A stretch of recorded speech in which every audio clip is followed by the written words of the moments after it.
esos señores, en esta ocasión, ni en las anteriores, se puede retener que ellos querían matar a esas personas. No hay forma humana. Yo, en mi condición de juez, estoy atado a la Constitución y a la ley, no a lo que yo quiera. La justicia no es para venganza.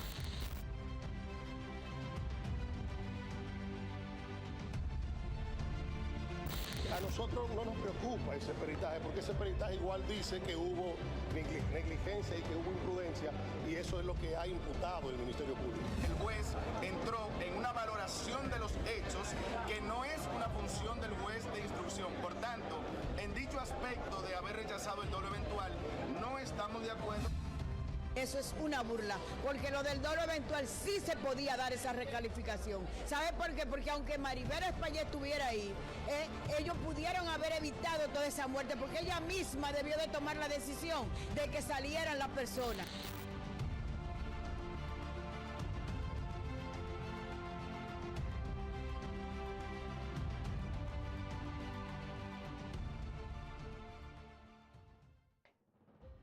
Tenemos con nosotros al licenciado Plutarco Jaques, abogado de una parte de las familias afectadas. Bienvenido a La Mirada. Gracias a usted, a su orden. Las declaraciones del juez Raimundo Mejía explicaban que su decisión se ciñó a lo que dicta la ley, aunque él, de acuerdo a sus palabras, se entiende el dolor de las familias, y yo me atrevo a decir que hasta del país, porque en realidad sí, no creo que haya un solo dominicano, excepto los hermanos de Espaillat y los amigos de ellos, que no se lamenten de lo ocurrido. Pero especifica también que en ese juicio de fondo será posible, perdón, mediante las pruebas y evidencias que se expongan, tal vez lograr un giro que pueda llegar a satisfacer a esa familia. ¿Cuál es su opinión? Sí, gracias. Mire, yo estoy desde el día cero en ese proceso. Incluso yo fui quien llevé a los medios de comunicación a la Procuraduría General de la República, donde Jenny Berenice, lo recuerda el país, cuando habían pasado 45 días y la fiscal del distrito ni siquiera había interrogado a Antonio Espaillat. Ella decía, estamos entrevistando a la víctima. Yo le decía, no, ustedes tienen que entrevistar a Antonio Espaillat. Semanas después, fue arrestado y sometido. Le digo esto porque yo he confrontado a Antonio Espaillat desde el inicio. Ahora, mi experiencia como abogado de aproximadamente 30 años sin descanso en materia penal, al punto de que antes de ayer yo estuve en el caso Yesé por la mañana y en Coral 5G salí a las 4 de la mañana del tribunal. Y he participado quizás en el 85% de los casos penales de este país, incluyendo los de corrupción. Y le voy a explicar por qué le estoy diciendo esto. Pero ¿qué ocurre? Yo tengo que estar de acuerdo con el magistrado Mejía y lo confronté. Y tenemos diferencias, pero yo digo, estoy de acuerdo con su decisión de manera relativa, porque yo entiendo que él viola el principio de contradicción cuando acepta un peritaje de Antonio Espaillat que no fue sometido al debate, porque ese peritaje él lo recibe después de nosotros cerrar, concluir todo el mundo, y eso viola el principio de contradicción. Y lo voy a impugnar por el 310 cuando vayamos al juicio. Pero al final el peritaje ese también deja en evidencia fallas por parte de los hermanos Espaillat. Sí, pero hay un asunto de debido proceso. Sí, que hay que respetarlo. Sí. Ese peritaje a él no le hicieron el traje a la medida, pero hay un asunto de debido proceso porque eso tiene consecuencias legales que puede traer hasta la nulidad del juicio. Yeah. ¿Qué es lo que ocurre con el magistrado? ¿Y por qué yo estoy de acuerdo? Y no me gusta ni siquiera hablar de este tema en los medios de comunicación porque he tenido cuestiones ya. Y yo he dicho, yo no puedo venderle sueño a la víctima. Claro. Yo tenía varios clientes y cedí, porque aquí abogados comenzaron a decir que van a pedir 20 años por homicidio voluntario. Y yo le he dicho, en 30 años de ejercicio que tengo, y le hice referencia de los procesos que nosotros hemos manejado, a mí no me da como abogado un homicidio voluntario. ¿Por qué no me da un homicidio voluntario? A mí me da igual que le da a Carlos Salcedo, porque no a mí solo. Ahí está Carlos Salcedo, Ingrid Hidalgo, la doctora Laura Cota, Plutarco Jaques, yo. todos somos creyentes y ninguno hicimos acusaciones particulares. Todos nos adherimos a la acusación del Ministerio Público. Ahí hay 70 oficinas de abogados, solo 12 hicieron acusaciones particulares. Los demás nos adherimos por un asunto. ¿Por qué nosotros llegamos a esa conclusión?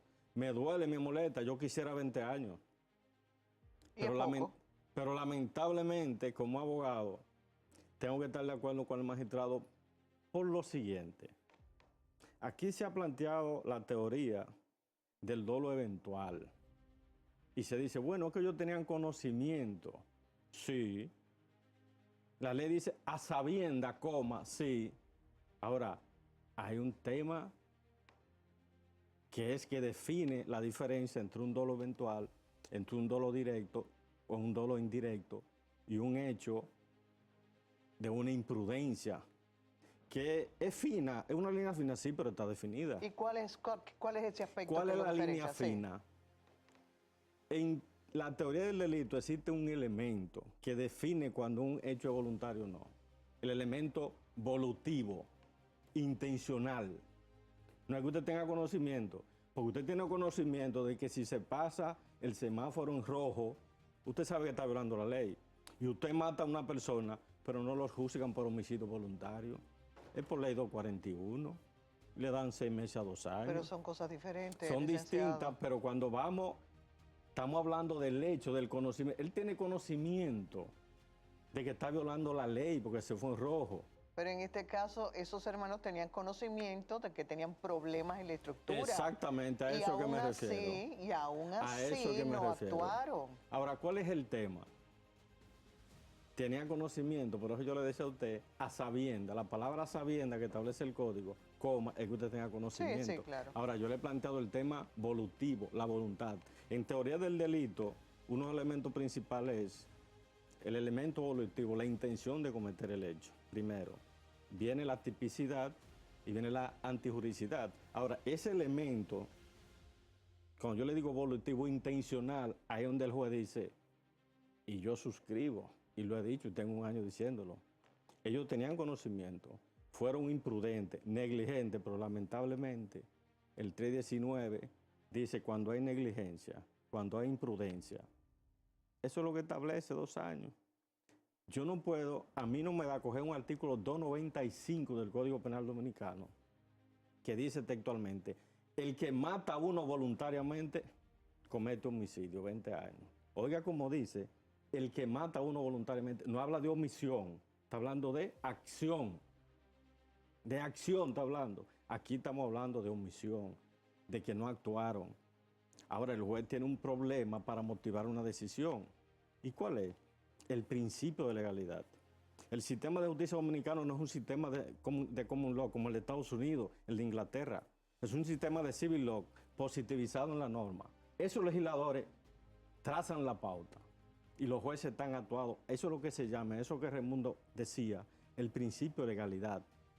La ley es escrita en el sistema nuestro, como en el español, el asiático, el alemán, que he escuchado a varios abogados hablando de la teoría del dolo eventual, de un profesor alemán muy conocido por todos nosotros, Klaus Rossi, Gunther Jaco, todos los oigo citándolo, Francisco, y yo me quedo pensando, y hasta citando una jurisprudencia de la Suprema Corte de Justicia, que todos la tenemos, de un señor que hace varios disparos al aire y mata a una persona. Usted sabe que si está disparando al aire puede matar a una persona. Por supuesto. Y eso sí es un dolo eventual, porque usted sabe que usted está tirando al aire. Ahora, cuando toda esa teoría que yo escucho, seguimos con el problema. Los jueces aquí no pueden condenar a una persona por doctrina, y no es como se ha leído, ni es como se ha dicho tampoco. Esos jueces no pueden, Mejía ni ningún juez puede redactar una sentencia que tiene que motivarla en base a doctrina, porque el sistema de nosotros es escrito. Tiene que decir, óigame, tiene que decir en la sentencia, el artículo tal del Código Penal sanciona su conducta. Y no lo va a encontrar. Pero hay otro punto que yo quiero decirle, la interpretación. Principio de legalidad, pero vamos a la interpretación. Nosotros tenemos un artículo 74 de la Constitución de la República, que habla de lo que hemos dado garantía y derecho constitucional y habla de la interpretación y la garantía de los derechos. Y dice que los derechos, cuando son interpretados, deben ser interpretados a favor de la persona. Pero el Código Procesal Penal también establece, en el artículo 25, se lo estoy citando porque lo manejo todos los días, que cuando se va a interpretar una norma, primero que el derecho penal, las normas se interpretan de manera literal y estricta, coma, si se va a interpretar es a favor del imputado. O sea que aquí esas interpretaciones, el dolo eventual que se está haciendo, y yo le estoy diciendo donde lo dice el código, artículo 25, Código Procesal Penal, artículo 74 de la Constitución, tiene que hacer una interpretación estricta, pero si se va a hacer una interpretación extensiva, tiene que ser a favor del imputado. Y entonces, ¿cuándo se hace una interpretación en favor de las víctimas? Es que el código no se puede hacer a favor de la víctima. ¿Usted sabe por qué? ¿Por qué? Por el principio de legalidad que le mencionaba. El código no dice que se hace una interpretación a favor de la víctima. El artículo 26 dice que se hace una interpretación a favor de los imputados, lamentablemente. Y el sistema nuestro, y eso es lo que decía el juez Mejía, yo no puedo hacer una interpretación aplicando el dolo porque estoy violando el código. Y lamentablemente yo represento víctimas, pero tengo que estar de acuerdo con él. Y entonces, licenciado, en el juicio de fondo, ¿qué oportunidad hay de variar todo aquello y de que se logre un acercamiento? Porque nunca se va a lograr justicia, pero Mire, un acercamiento que resarza un poco la herida tan grande que tiene el país. todos fuimos afectados con ese hecho. Yo tuve afectación cercana, familiar, no como abogado. El tema mío es que yo tengo que hablar como abogado. El No, juez tiene que claro, hablar como obviamente, juez porque está claro. montado a la ley. Por supuesto. Yo soy profesor universitario. Yo no puedo decirle a los estudiantes algo que yo no pueda sostener. No, obviamente, pero ¿cuáles son las posibilidades? ¿Tú sabes cuáles son las posibilidades? O simplemente se va a llegar al juicio y va a decir, bueno, entonces los 2 años y se acabó Mire, la historia. Le tengo que ser sincero y honesto. La posibilidad de que se varíe la calificación jurídica en el juicio son mínimas. Ya 2 jueces, no solo Mejía, 2 jueces vieron ese caso y establecieron homicidio involuntario, porque recuerden que cuando conocimos la medida de coerción, la calificación que dio la magistrada esa noche, cuando impuso la medida de coerción, fue de homicidio involuntario, y por eso es que le impone una garantía económica de un bajo monto por ser comparado a la imputación penal que se estaba haciendo. Porque por eso ya le pone una fianza, una garantía. Si es un homicidio voluntario, le da una prisión preventiva, porque tiene que tomar en cuenta el hecho punible que se está acusando a la persona. Posibilidad, les reitero, yo voy más lejos. Si el juez Mejía, que usted dice, es verdad, la presión que sentimos todos ahí, y esto que yo le estoy diciendo a usted, yo lo dije en audiencia en la medida de coerción en la noche. Y esto que yo le estoy diciendo a usted, lo he dicho en más de 10 programas de televisión públicamente, porque he dicho que no le voy a vender sueño a ninguna persona. Y el afectado de eso, que me quiere como abogado, porque yo acuse por homicidio voluntario, yo se lo cedo a los que entienden, porque también hay abogados, y yo se lo dije a ellos cuando me trataron el tema, que comenzaron a enarbolar esa teoría sabiendo que podía haber problemas para un asunto, y yo lo he dicho públicamente, por un asunto de captación de clientes. Y eso hay que ser honesto con eso. Y yo le decía, no, yo me quedo con 3, porque yo no puedo andar hablando disparate, por ahí yo tengo que ser coherente. Ahora, cuando le digo que si el juez Mejía le hubiese enviado con dolo eventual, ¿usted sabe qué iba a pasar en el juicio de fondo? Sí. Lo iban a echar para atrás. Eso no se sostiene, o la corte lo iba a variar. ¿Qué opinión le merece el que haya excluido a la alcaldía del Distrito Nacional y al Estado? Porque hubo acusaciones o, digamos, Y al MIBEC también. querellas, ¿verdad? Y al Sí, nivel. sí. Exacto. Recuerdo las declaraciones de Ángel Lockhart, que también representa una parte y que incluía en sus Seguimos acusaciones. hablando del principio de legalidad como abogado. Lo mismo, ¿no? No, ahí ocurre lo siguiente. Es que el Tribunal Penal no tiene competencia para conocer demanda en responsabilidad patrimonial. Nosotros tenemos apoderado el Tribunal Administrativo. Uno no puede andar tirando patalos locos en materia procesal. Nosotros apoderamos el Tribunal Administrativo contra el Ayuntamiento del Distrito Nacional y contra el MIBEC. Pero hay abogados que presentaron, apoderaron a este tribunal y el juez... Y no es su competencia. El juez hizo lo correcto también. Le dice, Ya. no, que yo no tengo competencia para Muy conocer bien, eso. Muy bien. ¿Qué puede o qué quisiera usted aportar con miras a ese juicio de fondo? Aparte de saber ya que las posibilidades de lograr algo contundente sean tan lejanas. Lamentablemente, el juez tomó algunas medidas adicionales, nos dio a todo en conjunto a los abogados 500 millones de pesos como una medida provisional de embargo contra las empresas Antonio Payá. Y en el caso de alguna víctima no requieren dinero. Por ejemplo, yo tengo una persona que no va a negociar con Antonio Payá. Hay personas que no quieren dinero, que lo que quieren es la satisfacción, es que él sea condenado. Sí, claro. Y yo aspiro a lo siguiente, y lo he dicho. Yo sé que Payá tiene mucho poder, pero él va a tener que hacer cárcel. Sus 2 años, pero va a tener que hacer cárcel. ¿Usted cree? Porque aquí, no, nosotros vamos a estar ahí. A ver si un juez, porque hay un problema, él lo va a condenar 2 años. Yo quiero que un juez en este país, en mi cara, me diga que se lo va a suspender, porque ahí sí va a haber problemas. Porque nosotros no estamos pegando a la ley, pero la ley no le da esa facultad ni ese poder a un juez para que tenga que suspender la prisión. También puede enviarlo a una cárcel a que cumpla mínimo sus 2 años. Es lo mínimo que yo espero que pueda hacer la justicia en este país, es que él cumpla lo que dice el código. Y no hay posibilidad de que se argumente que ya le van a contar todos estos meses que tienen en el proceso, porque eso sería el colmo. Tampoco aplica. Seguimos hablando de derecho.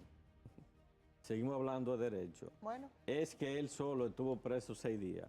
Fuimos el primer día, un sábado, recuerdo. Se suspendió porque sus abogados, evidentemente, con razón, decían que no conocían el expediente. Entonces, el miércoles conocimos la medida. De esos 2 años, solo se le van a descontar esos 6 días, porque en el único caso en que se le computa es que él estuviera guardando prisión o estuviera en prisión domiciliaria, ninguno de los dos. Muy bien. Bueno, suerte que existe la justicia divina. Eso es así. No hay de otra. Gracias, licenciado. Gracias a usted. Plutarco Jaques, por compartir con nosotros su mirada y hacer estos aclarandos. Lamentablemente esa es la realidad. Sí, realmente es muy lamentable y es indigno. Sí. Y es indigno, yo me atrevo a decir eso. Sí. Nosotros hacemos una pausa y al regreso tenemos a Irene con la mirada de las tendencias y con eso cerramos.